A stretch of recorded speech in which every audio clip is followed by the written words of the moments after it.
Hello students, तो आज हम पढ़ रहे हैं भाग विधि से वर्गमूल ज्ञात करना, find square root by division method. ठीक है, तो यहाँ पर हमने पहला नंबर लिया है 2304। तो इसको हम डिवीजन मेथड से इसका स्क्वायर रूट फाइंड करेंगे। कैसे करते हैं वो देखिए। तो आपको पता है डिवाइड कैसे करते हैं। डिवाइड करने के लिए हम कोई एक नंबर लेंगे, उससे इसको डिवाइड करेंगे टेबल से। लेकिन क्योंकि हम यहाँ स्क्वायर के बारे में बात कर रहे हैं, तो यहाँ पर ये चीज याद रखनी है कि हमें जिस भी नंबर से डिवाइड करना है उसको उसी नंबर से हमको मल्टीप्लाई करना रहता है। जैसे यहाँ पर अगर आपको से 4 की टेबल 4 टाइम आप बोलेंगे तो ये आएगा 16।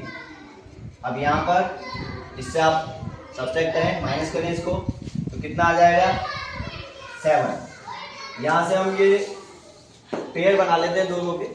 तो यहाँ से अगला नंबर जो है पेयर का वो यहाँ नीचे लिखेंगे 04।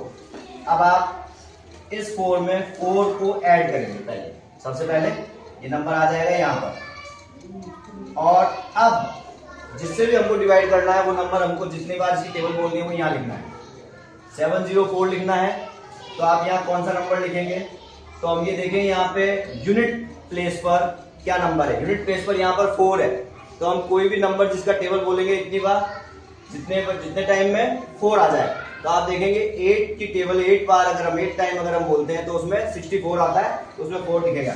माना हम 8 यहाँ लिखें और 8 बार इसकी टेबल बोलेंगे तो 88 को 8 से मल्टीप्लाई करेंगे तो आ जाएगा 704। इस तरीके से हमारा जो ये क्वेश्चन है हो जाएगा सॉल्व। और यहाँ आ जाएगा कि 2304 का स्क्वायर रूट होगा 48। इसी तरह एक और क्वेश्चन हमने यहाँ लिखा हुआ है, उसका देखेंगे। यहाँ पर है 5776। इसका अगर क्या हमको स्क्वायर रूट फाइंड करना है तो फिर वही टेबल बोलनी है। अब टेबल कितने टाइम पर हमको डिसाइड करनी है, बोलनी है, वो देखेंगे। तो आप देखिए यहाँ पर ये पहले हमने 2 पेयर बना लिए दोनों के 2-2 नंबर के। अब यहाँ 57 है, तो हम इसका हमको स्क्वायर याद करके देखें। स्क्वायर लर्न है, आपको पहले किए थे हमने स्क्वायर लर्न। तो देखेंगे 4 4 जा 16, 5 5 जा 25, 6 6 जा 36, 7 7 जा 49। तो आप देखेंगे यहाँ पर, और 8 8 जा 64 जो इससे ज्यादा होता है। तो अपन 7 की टेबल बोलेंगे 7 टाइम, तो ये आ जाएगा 49।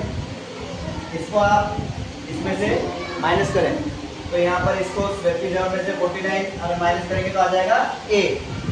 और अब इस 8 के बाद नीचे नया नंबर जो लिखना है अपने को, वो क्या होगा, इस पेयर वाला ये जो लास्ट नंबर है इसको भी हमको नीचे उतारना है, 876।